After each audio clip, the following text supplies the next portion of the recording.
Bismillahirrahmanirrahim. Assalamualaikum warahmatullahi wabarakatuh.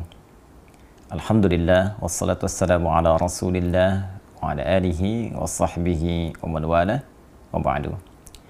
Saudara-saudariku, terdapat satu keterangan yang sangat menarik di dalam kitab Al-Kasyaf, ya, karya Al-Imam Zamakhsyari atau Mahmud bin Umar Az-Zamakhsyari Al-Khawarizmi.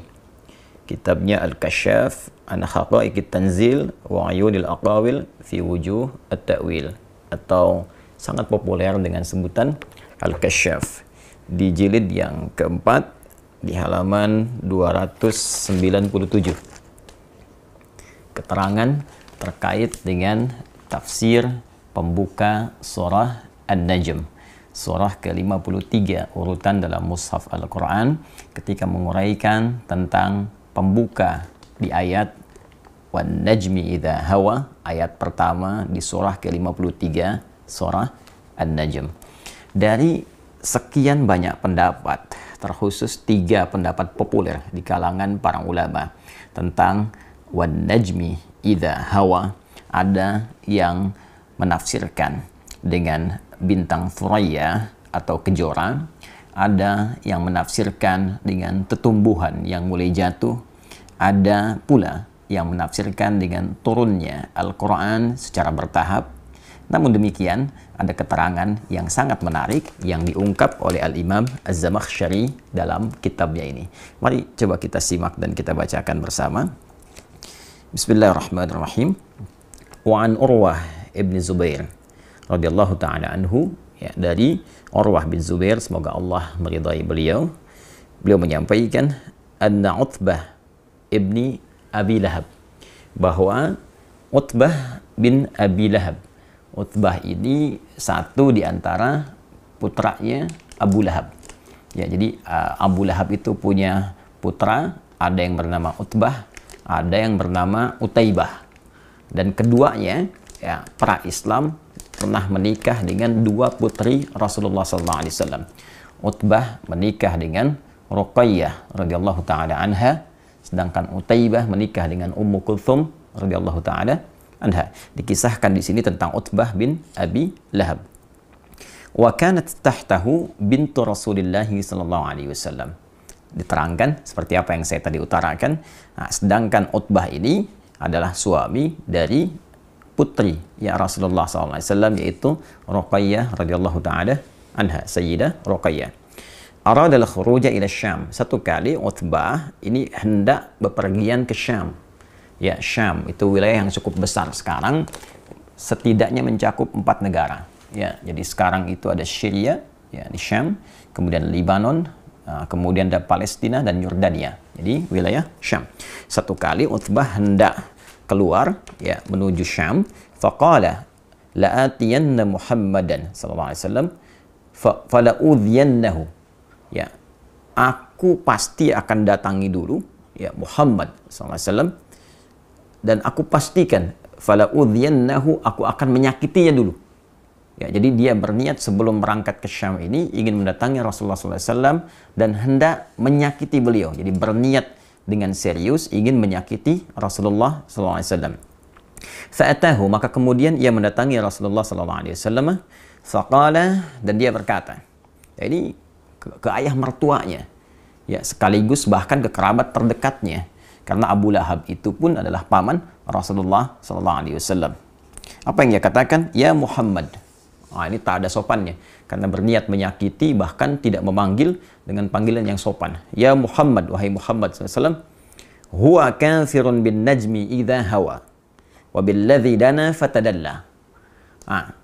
Dia menunjuk dengan kata ganti ketiga mewakili dirinya. Dia, si Utbah itu katanya, ini kalau sudah menggunakan kata seperti ini bentuk perendahan. Jadi seakan-akan tidak menganggap kehadiran Rasulullah SAW, dia menunjuk dirinya besar dan berkata, dia, tahukah engkau Muhammad SAW, dia si Utbah itu, anaknya Abu Lahab. Padahal dia yang berkata, ya, kafirun bin najmi idza hawa, orang yang ingkar bin najmi idza hawa. Ya, di sini kalau kita artikan tadi kepada 3 arti yang semula, diantaranya Al-Quran yang diturunkan, ya, Dia berkata, si Utbah itu ingkar terhadap seluruh wahyu, ayat-ayat yang diturunkan ya kepadamu Muhammad sallallahu alaihi wasallam. Wa billadzi dana fatadalla, ya, dan juga ingkar terhadap yang mendekat kepadamu dan menurunkan wahyu. Nah, ini Jibril alaihi assalam. Thumma, maka apa yang dia katakan? Pertama, dia mengungkapkan pengingkarannya terhadap risalah dan nubuwah Rasulullah SAW dengan bahasa yang sangat kasar. Kemudian, thumma tafala fi wajhi Rasulullah SAW. Waliyadu billah. Kemudian, ia meludah, ia melecehkan wajah Rasulullah SAW, meludah di wajah Rasulullah SAW, wa radda alaihi ibnatah wa talaqha. Kemudian mengembalikan dengan kasar putri Rasulullah SAW, Sayyidah Ruqayyah, dan menalaki langsung di hadapan Nabi. Anda bayangkan, datang kepada Rasulullah ya, dengan kalimat yang kasar, dengan pengingkaran yang tegas, meludahi wajah Nabi, dan merendahkan putri Rasulullah SAW, dikembalikan kepada ayahandanya dengan cara yang sangat tidak terhormat. Ya. Maka apa yang terjadi? Faqala Rasulullah SAW, maka Nabi pun langsung ya bersabda SAW, merespon apa yang diperlakukan oleh Utbah kepada beliau SAW dengan satu kalimat yang singkat dan padat. Allahumma sallit alaihi kalban min kilabik. Ya Allah, mohon kirimkan ya anjing di antara anjing yang paling ganas milikmu ya untuk menghancurkan Utbah ini. Jadi salit itu bukan cuma datang, tapi menghancurkan, merobek tanpa sisa. Ya, ini kalimat yang sangat jarang diungkapkan Nabi Sallallahu Alaihi Wasallam. Anda bisa saksikan bahwa Nabi pun pernah datang ke Taif dalam sejarah, ya berdakwah, beliau sampai dilempari, sampai berdarah-darah. Tapi ketika diminta oleh malaikat untuk bermohon kepada Allah agar penduduk Taif diazab oleh Allah, apa yang Nabi katakan? Ya, jangan lakukan. Fa innahum qaumun la ya'lamun. Mereka belum tahu saja, mereka belum mengerti. Boleh jadi kelak di tempat ini akan tiba orang-orang beriman, akan datang kalangan lelaki, perempuan, besar, kecil, dan mereka mungkin akan beriman kepada Allah dan Rasul-Nya. Tapi yang paling menarik, di kasus ini Rasulullah tidak banyak berkata, tidak banyak berungkap, bahkan langsung bermohon kepada Allah untuk mengirimkan hukuman yang pantas bagi Utbah bin Abi Lahab. Saya ingin teruskan dulu bagaimana kisah selanjutnya, nanti kita akan ambil kesimpulannya. Kemudian wa kana Abu Talib hadiran fawajima laha.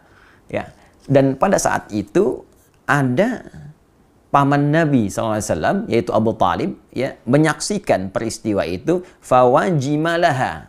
Ya, ini diartikan di sini, wajimala sakata wa dhaharatid dahsyah fi wajhi. Ya, beliau langsung terpaku, ya, sakata, kemudian sakata ini diiringi dengan dahsyah, terpaku, ya, terpaku, kaget, ya. Jadi kalau Anda mendengar satu peristiwa seperti ada tersengat halilintar, kalau penerjemahan sekarang, jadi beliau langsung terpaku, kaget, kan, dan ada rasa yang sangat dahsyat, ya, terkaget-kaget di wajahnya, tanda kekhawatiran yang sangat dalam. Ya, waqala, kemudian beliau berkomentar, maka aghnaka ya ibna akhi an hadhihi ad-da'wah. Ya, kamu nggak akan mungkin lolos, wahai anak saudaraku, dari doanya Muhammad sallallahu alaihi wasallam. Jadi Abu Talib menyadari apa yang disampaikan Rasulullah SAW pasti terjadi. Ya, jadi saking kagetnya, karena ini beliau ini lembut. Rasulullah ini lembut, disakiti pada dirinya, kemudian juga ada yang melempari, menjahili, itu membalas dengan balasan yang sangat luar biasa beradab, sangat mulia. Tapi di kasus ini, itu Nabi sampai mengeluarkan kalimat doa yang sangat dahsyat, sehingga membuat keadaan Abu Talib terpaku. Ya, dan berkomentar, maka aghnaka ya ibna akhi an hadhihi ad-da'wah. Kamu tidak akan pernah lolos, wahai anak saudaraku, maksudnya ke Utbah bin Abi Lahab, dari doa yang disampaikan oleh Rasulullah SAW. Faraja'a Utbah ila abihi fa akhbarah. Maka Utbah pun pulang kembali, ya, menemui bapaknya dan mengabarkan apa yang telah terjadi. Ya, dia mengabarkan tindakannya dan respon Rasulullah SAW. Thumma kharaju ila Syam, kemudian mereka pun berangkat ke Syam.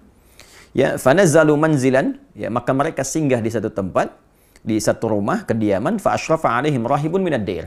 Ya, maka menerima mereka, ya, salah seorang rahib, pendeta minad dair, ya, dari wilayah tersebut. Faqala lahum, maka pendeta itu berkata, mengingatkan kepada Abu Lahab, Utbah dan rombongannya, ya.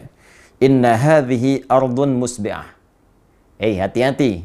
Tempat ini tempat yang tidak biasa, banyak binatang buas ya. Ya, musbi'ah di sini ditafsirkan dzat siba' wa wuhush, ya, tempat yang banyak sekali hewan-hewan buasnya. Maka disampaikan oleh pendeta ini, di tempat ini hati-hati banyak binatang buasnya. Ya, kemudian apa yang terjadi? Faqala Abu Lahab, maka Abu Lahab pada saat itu berkata li ashabihi, kepada kawan-kawannya, aghithuna ya ma'syara Quraisyin hadhihi lailah. Ya, wahai orang-orang Quraisy yang ikut rombongan saat ini, tolong lindungi kami malam ini. Nah, jadi sebetulnya Abu Lahab pun dalam konteks ini, dia mengerti, menyadari tentang dahsyatnya doa Rasulullah SAW. Dan bila kita lihat urutan ini, ya sampai ke level Abu Lahab pun sebetulnya meyakini risalah Nabi. Ya, dia mengaku ya Rasulullah itu orang yang benar, orang yang dibenarkan, risalahnya benar, hanya ya dorongan nafsu dunianya, dorongan mempertahankan kedudukannya, dorongan keduniaannya, ya itu lebih tinggi yang dikerjai, dimanfaatkan oleh setan sehingga mengalahkan nilai-nilai kemuliaan dan kebeningan hatinya. Dan dia meyakini dengan doa Nabi sampai berkata, wahai ma'syara Quraisy, hei orang-orang Quraisy yang ikut rombongan ini, ya tolong kami malam ini, lindungi kami. Ya. Apa yang dia katakan? Fa inni akhafu ala ibni da'wata Muhammadin SAW. Nah, ini buktinya. Ya, aku takut ini terjadi sesuatu kepada anakku akibat doanya Muhammad sallallahu alaihi wasallam. Fajama'u jimalahum wa anakhuha haulahum. Maka mereka pun mengumpulkan bahkan unta-unta mereka. Ya, lalu dibuat semacam perlindungan, ya, dikelilingkan. Jadi kalau kita ilustrasikan di sini Utbah, ya, Abu Lahab kan, maka dikelilingkan ini, ya, seperti taman. Makanya kalimat setelahnya itu ya wa ahdaku bi Utbah. Kemudian mereka membentuk lingkaran seperti taman untuk Utbah. Ya, jadi mereka tidur, unta dikumpulkan, mereka sendiri mengelilingi Utbah bin Abi Lahab. Ya. Apa yang terjadi? Nah, ketika mereka tidur terlelap itu, semuanya tidur terlelap, Utbah berada di tengah-tengah, dikelilingi oleh orang-orang Quraisy kafilah dagang tadi yang akan berangkat ke Syam. Kemudian faja'al asadu, tiba kemudian datanglah singa yang sangat buas, ya. Yatashammamu wujuhahum, mulai mengidentifikasi, menciumi wajah-wajah mereka tuh. Datang singa, mereka sedang tidur pulas, kan? Tidak sadarkan diri, tak terasa apa yang ada di sekitaran. Ya, kayak Anda, saya atau kita sedang tidur pulas, tak terasa apa yang terjadi. Nah, ini sampai singa datang pun tidak terasa. Diciumi, ya, wajah-wajah mereka diidentifikasi, hatta daraba Utbah faqatalah. Sampai dia menemukan Utbah bin Abi Lahab, maka dihancurkanlah, ya, sampai tewas, diterkam, dimangsa, dihancurkan oleh singa itu sampai dengan tewas. Nabi berdoa, Allahumma sallit alaihi kalban min kilabik. Ya Allah, datangkan, ya, hancurkan, datangkan kepada orang ini, ya, anjing di antara anjing-anjing terganasmu. Ini kalimatnya juga kalimat dahsyat ini. Itulah doa Nabi sallallahu alaihi wasallam kepada Utbah bin Abi Lahab yang langsung dikabulkan oleh Allah Subhanahu wa taala dengan menghancurkan, menerkam diri Utbah hingga tewas dan hina di hadapan manusia pada saat itu, di hadapan Allah dan di hadapan Rasulullah sallallahu alaihi wasallam. Ada yang menarik di kisah ini, tatkala seorang pujangga yang sangat populer, dan pujangga ini adalah pujangga yang seringkali membela Nabi SAW dan menjadikan seluruh syair-syairnya, ya, syair-syair beliau untuk menegakkan panji Islam dan membela izzah Rasulullah SAW. Beliau adalah Hasan bin Thabit, ya, Hasan bin Thabit. Beliau berkata, ya, dalam salah satu syairnya, man yarji'ul 'ama ila ahlihi fama akilu sab'i birraji'i. Nah, jadi ketika terjadi peristiwa itu, beliau mengisahkan, ya, orang-orang yang pergi ke Syam pada masa itu, kata beliau, semuanya pulang kecuali ada satu orang yang tidak kembali karena diterkam dan dihancurkan oleh binatang buas. Nah, yang ingin saya sampaikan, teman-teman sekalian, di kisah ini adalah hal yang tadi sempat saya singgung di pertengahan uraian kami, bahwa Nabi itu orang yang sangat pemaaf. orang yang sangat mulia, orang yang selalu mengesankan kebaikan walaupun dalam konteks merespon satu hal yang menyakitkan. Beliau pernah disakiti dengan lemparan batu di Taif, seperti tadi sempat saya sampaikan. Beliau banyak dicela, disebut tukang sihir, disebut tukang syair, disebut orang gila, sampai banyak turun pembelaan langsung dari Allah Subhanahu wa taala melalui ayat-ayat Al-Qur'an. Tapi secara pribadi, beliau tidak pernah kemudian membalas, merespon kepada para pencelaannya dengan respon yang kasar. Namun di kasus ini, beliau langsung berdoa kepada Allah untuk mengirimkan satu balasan langsung kepada orang yang menyakiti beliau pada saat itu. Dan yang paling menarik digarisbawahi, jangan kita lupakan bahwa yang disakiti pada saat itu bukan hanya fisik pribadi Nabi, tapi ada keterkaitan dengan belahan jiwa Rasulullah SAW, yaitu putri Rasulullah SAW, yaitu keturunan Rasulullah SAW. Jadi ternyata ada sementara ulama yang membaca peristiwa ini dengan satu pandangan yang sangat luas, dengan berkata bahwa Nabi SAW akan begitu peka dengan belahan jiwanya, akan begitu peka dengan keturunan dan keluarga besarnya. Jadi ketika ada yang menyakiti pribadi Nabi, Nabi bisa menahan. Nabi bahkan bisa mendoakan, ya, dengan hal-hal yang baik yang ia bisa kembali kepada nilai-nilai kebaikan jika orang itu berniat untuk berubah. Tapi ketika yang tersinggung, ya, dari sisi Nabi adalah terkait dengan putrinya, terkait dengan keturunannya, dan dilecehkan di hadapan Rasulullah SAW, maka muncullah nilai-nilai yang tadi telah kita dapatkan, respon yang tidak biasa. Sehingga dengan itu dapat terbaca ketika Allah Subhanahu wa taala menurunkan satu ayat di dalam surah Asy-Syura. Ya, surah Asy-Syura di ayat yang ke-23.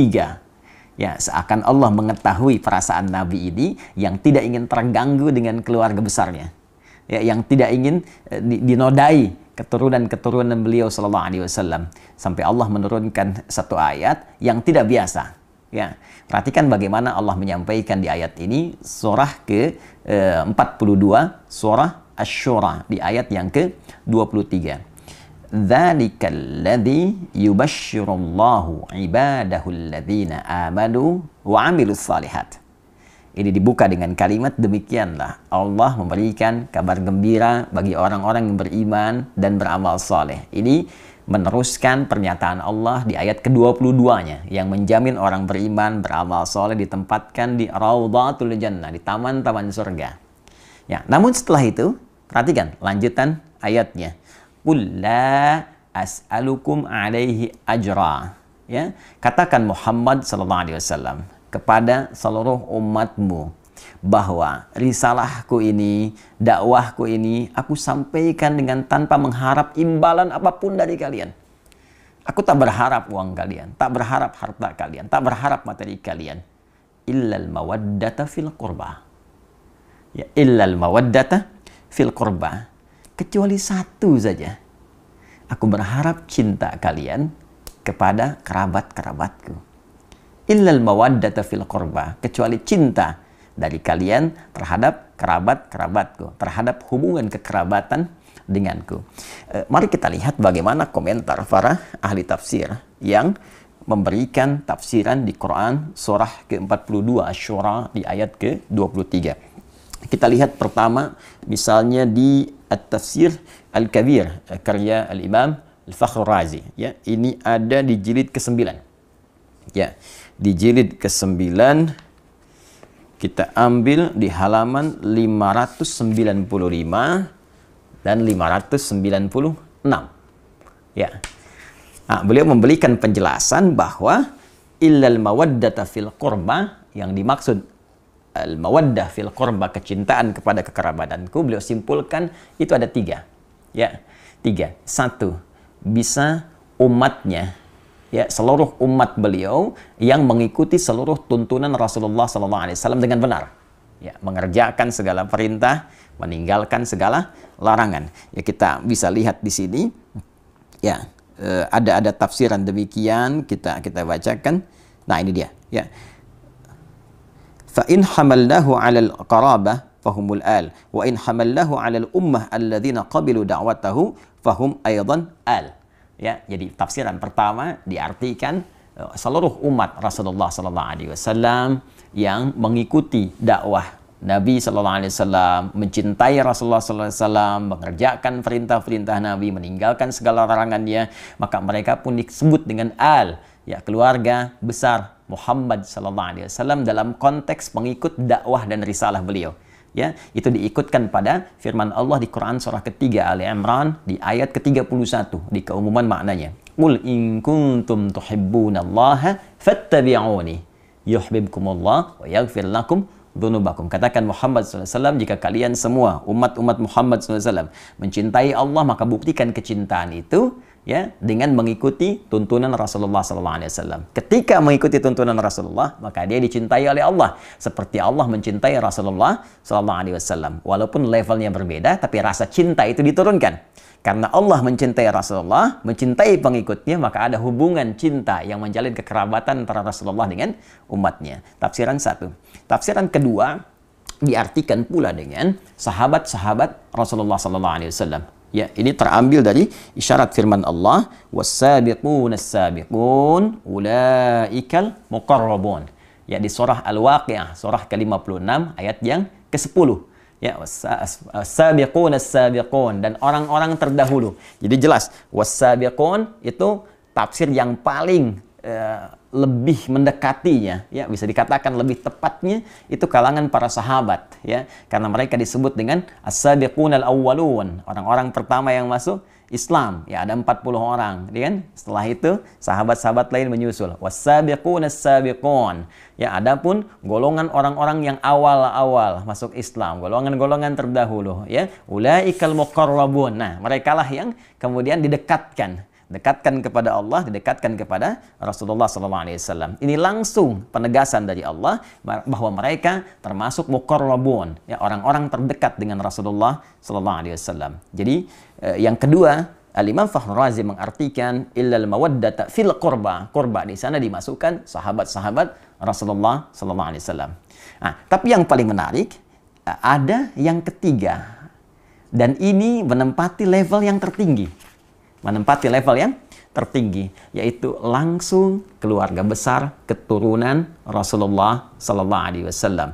Ya, baik, ya, semua tersambung dari Al-Hasan ataupun Al-Husain ridwanullahu alaihima, yang keduanya tentunya tersambung kepada Sayyidah Fatimah Az-Zahra, ya, putri Rasulullah sallallahu alaihi wasallam, istri dari sahabat mulia Ali bin Abi Thalib karramahullahu wajhah. Mari kita lihat teman-teman sekalian.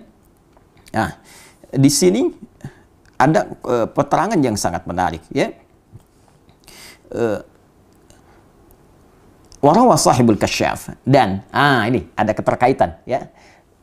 Pemilik tafsir al-Kasyaf Az-Zamakhsyari, ya, menyampaikan satu riwayat, ya, annahu lamma nazalat hadhil ayah, ya, tatkala turunnya ayat ini illal mawaddata fil qurba, ya, kemudian qila, dikatakan kepada Rasulullah SAW, ya Rasulullah, wa ya Rasulullah, man qarabatuka haula'il ladzina wajabat alaina mawaddatuhum. Ditanyakan kepada Rasulullah ketika ayat ini turun, ya Rasulullah, siapakah yang dimaksud kerabatmu itu yang wajib bagi kami ini menyayangi mereka, mencintai mereka? Ya, maka apa jawab Nabi? Faqala, maka beliau berkata, yang dimaksud itu yang spesifik, ya. Faqala Ali wa Fatimah wa ibnahuma. Fathabata anna haula'il arba'ah aqarib an-nabi sallallahu alaihi wasallam. Ya, kata Nabi spesifik disebutkan, yang spesifik, ya, adalah Ali, Fatimah, dan putra dari keduanya. Dan tentunya ini mencakup keturunan-keturunan dari mereka. Jadi Nabi menempatkan keluarga besar beliau dalam konteks keturunan yang tersambung kepada beliau itu di level pertama di al-mawaddah al-qurba, yang langsung memberikan jawaban kepada sahabat yang bertanya, siapa di antara ini, ya, mawaddah fil qurba, di antara kurba yang bagi kami wajib mencintai mereka, bagi kami harus menyayangi mereka, tidak boleh menyakiti mereka. Ya, maka dijawab oleh Nabi, di antara mereka itu level tertingginya adalah langsung keturunan dari Nabi SAW melalui jalur Ali bin Abi Thalib, Fatimah Az-Zahra, Al-Hasan, dan Al-Husain. Kemudian wa idza thabata hadza wajib an yakunu makhsusina bimazidit ta'zim wa yadullu alaihi wujuh. Maka Al-Imam Fakhr Razi ya mengomentari kalimat riwayat tadi mengatakan, maka dengan tetapnya keterangan ini yang tadi disampaikan dari jawaban Nabi sallallahu alaihi wasallam, maka mereka ya keturunan Nabi langsung dari Ali, Fatimah, Al-Hasan, Al-Husain ini harus menempati porsi tertinggi ya dari nilai kasih, cinta, perhatian, tak boleh disakiti dari 3 golongan yang tadi disebutkan. Ya, keluarga keturunan langsung dari Nabi, kemudian sahabat-sahabat Rasulullah, nggak boleh nyakiti sahabat-sahabat Nabi, nggak boleh mencela sahabat Nabi, menyayangi keluarga Nabi, keturunan Nabi, sangat diutamakan, bagus. Tapi saat bersamaan mencela sahabat Nabi, mencela Abu Bakar As-Siddiq, ya, mencela Umar bin Khattab, itu pun ditentang oleh Nabi. Ya, jadi menyayangi semua dzawil qurba yang terkait dengan Rasulullah, ya, baik itu umatnya level terbawah, kemudian naik ke atas sahabat-sahabatnya, dan yang paling utama adalah garis keturunan Rasulullah Sallallahu Alaihi Wasallam. Bahkan ya Imam Fakhr Razi langsung mengomentari, ya bahkan ini kita bisa dapati beberapa petunjuk kata beliau. Ya, di antara petunjuknya la syakka anna Nabiy sallallahu alaihi wasallam kana yuhibbu Fatimah alaihi salam. Qala sallallahu alaihi wasallam Fatimatu bid'atun minni, ya Fatimatu bid'atun minni. Yu'dhini ma yu'dhiha. Fatimah itu belahan diriku, belahan jiwaku, ya. Maka siapa yang menyakitinya, dia telah menyakitiku. Ya. Siapa yang menyakitinya, dia telah menyakitiku. Dan bukankah keturunan dari Fatimah Az-Zahra belahan dari jiwa beliau juga? Ya, bukankah Al-Hasan putra beliau, Al-Husain putra beliau, tentu itu belahan jiwanya. Dan keturunan dari Al-Hasan, keturunan dari Al-Husain, ya para sayyid, syarif yang mendapatkan cinta, yang dicintai, itu keturunan ya langsung yang terurut nasabnya kepada Sayyidah Fatimah Az-Zahra. Dan ketika menjadi belahan jiwa Sayyidah Fatimah, maka menjadi belahan jiwa Rasulullah sallallahu alaihi wasallam. Ya. Ya, dan itu pun yang menjadikan bahwa ad-du'a lil al mansabun 'azimun. ولذلك جعل هذا الدعاء خاتمة التشهد في الصلاة وهو قوله اللهم صل على محمد وعلى آل محمد. Karena itulah saking tingginya derajat mencintai keluarga besar ini pada level yang pertama sampai dijadikan doa dalam tasyahud. Allahumma salli ala Muhammad wa ala ali Muhammad. Nah, yang ingin saya sampaikan saudara-saudariku bahwa ayat ini adalah ayat yang merespon bagaimana rasa cinta Nabi Shallallahu Alaihi Wasallam pada kerabat-kerabat beliau. Ya, baik itu umatnya yang mengikuti tuntunan beliau, sahabat-sahabat yang menyayangi, melindungi, menjaga beliau, apalagi keluarga besar yang tersambung langsung dengan Rasulullah SAW. Jadi bila kita punya keluarga saja kita jaga, kita sayangi, maka demikian Rasulullah menjaga, menyayangi keluarga besarnya, termasuk keturunan-keturunannya. Karena itulah di dalam bahasa Arab, orang yang dicintai disebut dengan mahbub, mahbubun. Ya, orang yang mencintai disebut dengan muhibbun. Kalau kita ingin satukan keduanya, mencintai dan dicintai, maka kalimatnya berubah menjadi habibun. Habib, orang yang dicintai. Ya, orang yang sekaligus mencintai. Maka seringkali ya keturunan-keturunan Rasulullah itu disebut dengan habib untuk memberikan kesan bahwa keturunan-keturunan Nabi mesti menjaga nilai mawaddah yang diturunkan langsung oleh Rasulullah dengan banyak melahirkan cinta kasih pada sesama, baik dalam bentuk amar ma'ruf ataupun nahi mungkar. Dan saat yang bersamaan ada isyarat kepada kita untuk mencintai mereka, tidak menyakiti mereka, karena menyakiti mereka adalah juga menyakiti langsung kepada Rasulullah SAW. Dengan ini saya bermohon kepada Allah, semoga Allah senantiasa memuliakan kita semua, memuliakan para sahabat-sahabat Nabi, dan terkhusus memuliakan, mencintai, dan menjaga seluruh keluarga besar Rasulullah SAW sampai dengan keturunannya di masa kini ataupun di masa yang akan datang. Saya pun memohon maaf jika dalam setiap tutur perilaku ada tindakan-tindakan yang boleh jadi menyakiti keluarga besar Rasulullah SAW, dan semoga maaf Anda, kasih sayang Anda menjadikan peluang yang terbuka bagi saya untuk berjumpa dengan Rasulullah SAW dalam keadaan yang gembira bersama Anda semua dalam naungan ridha Allah Subhanahu wa Ta'ala. Ada juga penguat di tafsir Ibnu Katsir, tafsir Al-Quran Al-Azim. Ini ada di jilid yang keempat, ya, jilid yang keempat di halaman 187. Ya, ini disampaikan riwayatnya, ya, waqala Sudai an Abi Dailam qala lamma ji'a bi Ali ibn al-Husain asira, tatkala satu di antara keturunan Rasulullah SAW, ya, namanya adalah Ali ibn al-Husain, ya, pernah menjadi tawanan setelah terjadi peristiwa fitnah kubra, fitnah yang sangat besar. Ini dalil dari Ibnu Katsir yang menguatkan bukan hanya Fatimah ya radhiyallahu taala anha, Ali bin Abi Thalib, dan putra keduanya itu Al-Hasan Al-Husain. Tidak dicukupkan mawaddah al-qurba fil qurba pada keempatnya. Tapi ini gambaran. Kalau di kita sinekdok pas prototo disebutkan sebagian, menunjuk keseluruhan. Nah, di antara buktinya apa yang disampaikan oleh Imam Ibnu Katsir dalam tafsirnya, tafsir Al-Quranil Azim.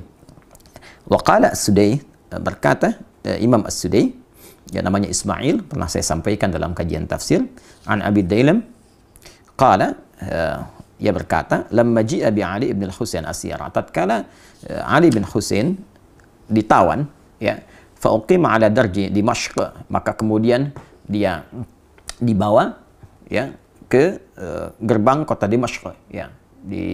Kalau kita kan tawanan itu suka diarak, ya, ya, sampai kemudian di Damaskus. Qama rajulun min ahli Syam, maka berdirilah seorang laki-laki dari masyarakat Syam, ya, Syria. Pada saat itu di Damaskus yang tadi saya sebutkan 4 negara itu dulu masih menyatu. Faqala, dia berkata, alhamdulillahilladzi qatalakum wasta'salakum wa qata'a qarnil fitnah. Segala puji bagi Allah Subhanahu wa taala yang telah menghancurkan kalian, ya, dan memutus fitnah di zamanku ini. Nah, jadi dia merasa bahwa dengan ditawannya keluarga besar Nabi, termasuk di dalamnya Ali ibn Husain, ya, radhiyallahu taala anhu, dia menyimpulkan, nah, ini sumber fitnah nih. Dia menyakiti, ya, menuduh bahwa ini bagian dari keluarga Nabi, keturunan Nabi ini fitnah pada saat itu yang menyebabkan banyak persoalan-persoalan, banyak kericuhan-kericuhan, ya, banyak kesemrawutan-kesemrawutan, banyak pertikaian-pertikaian. Maka dia menyimpulkan ini dengan ditangkapnya, ditawannya orang ini, ya, keturunan Nabi SAW dengan kalimat yang tak pantas tadi, dia mengatakan, nah, dia bersyukur, alhamdulillahilladzi qatalakum wasta'salakum. Segala puji bagi Allah yang telah, ya, saya nggak berani menerjemahkan dengan yang lebih kasar, ya, yang sesuai dengan apa yang dia katakan tadi. Saya mungkin katakan yang telah menangkap dia, itu, ya, ya. Kemudian dan menghilangkan fitnah di zamanku ini. Faqala lahu Ali bin Husain, maka Ali bin Husain berkata kepada orang tadi, apa yang dia katakan, aqra'atal Quran, kamu ini baca Quran nggak? Ya. Kemudian qala, laki-laki itu berkata, menjawab, na'am, ya. Qala, aqra'ta al-Hamim, apa engkau pernah membaca tentang surat di dalamnya ada keluarga besar Hamim, al-Hamim, satu keluarga yang disebutkan di surat Hamim?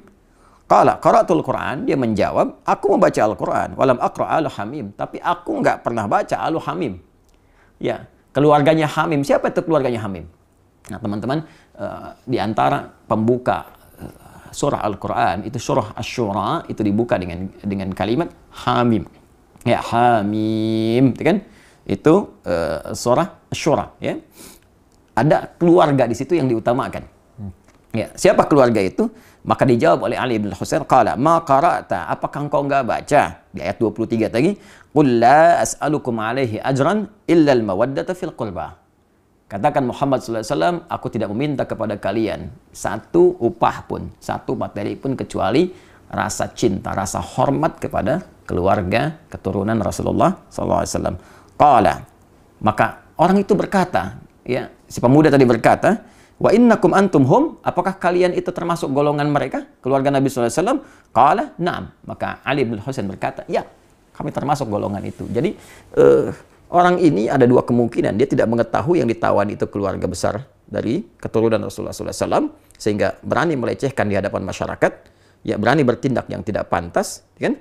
Atau yang kedua, dia menyadari itu keturunan Nabi, tapi tidak tahu kalau itu begitu dimuliakan, begitu ada perintah langsung dari Allah, ya, dan merasakan bagaimana sensitifnya hati Nabi SAW terhadap keturunannya, sampai kemudian beliau mendoakan hal yang tidak biasa bagi orang-orang yang menyakitinya. Maka setelah mengetahui itu, dia terdiam dan tidak banyak berkomentar lagi dan mengoreksi dirinya sehingga dia menyadari kesalahan-kesalahan yang dimaksudkan. Ya, waqala kemudian berkata Abu Ishaq As-Sabi'i, sa'altu Amr ibn Shu'aib an qaulihi ta'ala, ya, Abu Ishaq As-Sabi'i bertanya kepada Amr ibn Shu'aib ya tentang makna firman Allah Subhanahu wa taala, "Qul la as'alukum 'alaihi ajra illa al-mawaddata fil qurba." Faqala qurban Nabi sallallahu alaihi wasallam. Ya, rawahuma Ibnu Jarir ya fi tafsirih. Maka dijawablah kemudian oleh Amr ibn Shu'aib, yang dimaksud di ayat ini spesifik, maksudnya adalah kerabat Nabi sallallahu alaihi wasallam. Jadi dari sekian tafsiran-tafsiran ya, ada yang disepakati oleh para ulama yang dimaksud dengan kurba di sini. Ya, ada yang menyebutkan bahwa ini kekerabatan Nabi di kalangan Quraisy, ada, tapi juga yang menekankan ini adalah keterkaitan dengan keluarga Nabi. Tidak sedikit dari kalangan para mufassir yang memberikan kesimpulan bahwa wajib bagi kita umat Islam untuk saling menyayangi, mencintai, yang dengan kasih sayang itu menjadikan kita sebagai kerabat Nabi Sallallahu Alaihi Wasallam. Wajib menghormati para sahabat, yang dengan penghormatan itu melahirkan rasa cinta dari Nabi kepada kita. Dan ada keharusan wajib bagi kita menghormati, menyayangi ya para keturunan Rasulullah Sallallahu Alaihi Wasallam, sehingga dengan itu terbukalah gerbang cinta Rasulullah SAW kepada kita semua dan menjadikan kita termasuk bagian dari kerabatnya. Pun demikian seluruh kerabat-kerabat keturunan Rasulullah SAW yang hidup sampai dengan kini juga wajib menjaga marwah, menjaga kehormatan, menjaga rasa cinta yang dititipkan oleh Rasulullah, sehingga dengan itu kehormatan yang disampaikan oleh Allah melalui Al-Quran pun ditegaskan melalui Nabi dapat terjaga dan terbawa hingga kembali kepada Rasulullah SAW. Al-Imam Fakhrul Razi bahkan memberikan gambaran. Al-Imam Al-Fakhrul Razi dalam tafsirnya At-Tafsirul Kabir memberikan gambaran bahwa kalimat yang Allah beritakan kepada Rasulullah SAW itu tidak pernah bahkan disampaikan kepada nabi-nabi sebelumnya. Jadi kalau Anda baca misalnya di halaman 594, ya, halaman 594. Jadi ketika beliau mengisahkan tentang bagaimana respon kalimat dari nabi-nabi sebelum Nabi Muhammad SAW, annahu ta'ala haka an aktsaril anbiya alaihimussalam. Allah Subhanahu wa taala banyak mengisahkan tentang para nabi alaihimussalam dalam Al-Qur'an. Annahum sarrahu ya binafyi talabil ujrah. Ya, mereka secara langsung ya menjelaskan tentang bahwa mereka tidak boleh menerima upah. Ya, secara lugas menyampaikan tidak menerima upah, tidak menerima bayaran dalam dakwah mereka hanya karena Allah saja. Fadzakara fi qissati Nuh alaihissalam, maka disebutkan kisah Nuh alaihissalam di surah Asy-Syu'ara ayat 109, wa ma as'alukum alaihi min ajrin in ajriya illa ala rabbil alamin. Aku tidak meminta kepada kalian upah bayaran ya kecuali hanya pahala dari Allah saja. Ya, wa kadza fi qissati Hud wa Salih wa fi qissati Lut wa Syu'aib alaihissalam. Ya, dan demikian di kisahnya Nabi Hud, Nabi Saleh, Lut, Nabi Syu'aib, semua mengatakan kalimat yang sama. Tapi khusus untuk Rasulullah, Allah berikan satu kalimat, illal mawaddata fil qurba, kecuali rasa cinta terhadap kekerabatan yang tersambung pada Rasulullah. Semoga kita saling mencintai, sehingga dengan itu dicintai oleh Rasulullah, dicintai oleh Allah, dan mengumpulkan kita dalam suasana cinta di surga Allah yang penuh dengan kasih sayang. Adi Hidayat, Assalamualaikum warahmatullahi wabarakatuh.